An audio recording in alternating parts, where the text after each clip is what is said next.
First off, once again, thanks Brent and Emily for having all of us here. Congratulations. Thanks for picking me as the best man, so we're honor. What I wanted to share with you today is more a little story about me and Brent and kind of what defines our relationship and kind of how we go about doing things, I guess.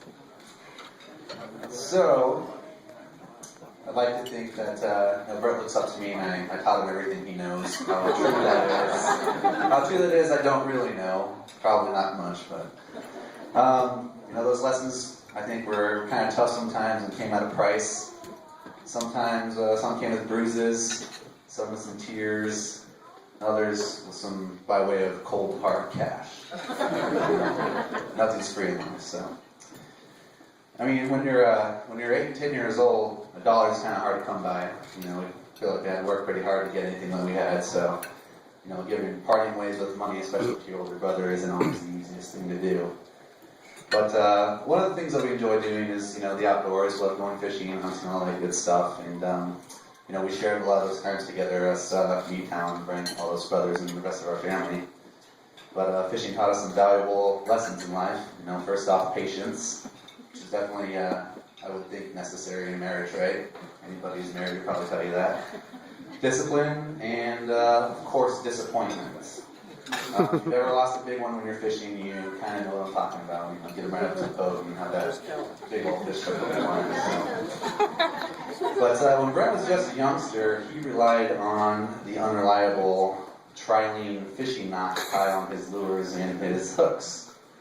And, he was getting a lot of that disappointment, losing those fish and those lures to those bad knot jobs, basically. So after a couple, countless numbers of those fish getting away, he was looking for some answers, and who better to turn to than, his older brother, obviously. He just happened to be the master of the through the loop, back door, around the bend, Palomar knot, which is the best knot of all time when you're fishing. So he asked me how to teach him how to tie this knot, so he wouldn't lose all the fish anymore. As I said earlier, some of these lessons were paid for in cold, hard cash. And me being the good brother that I am, just for the price of $1, I sold Brent the knowledge of how to tie the Palomar knot. So, some might call that ruthless, cold-hearted, savage, whatever you want to call it, but as the old adage goes, give a man a fish, feed him for a day. Teach a man how to tie a knot, feed him for a lifetime. So I'd say your return on investment's pretty high on that one.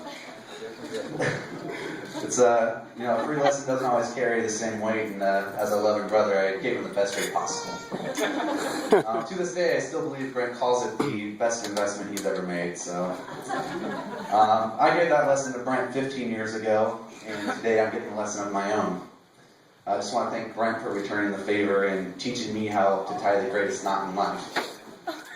Being gracious enough not to charge me for it. Brent will tell you now the value of a good knot, and I'm happy to say I'm proud of the knot that he has tied today with Emily, because she is and always will be the greatest catch of your life. So, congratulations, Brent and Emily. Thank you very much for being here.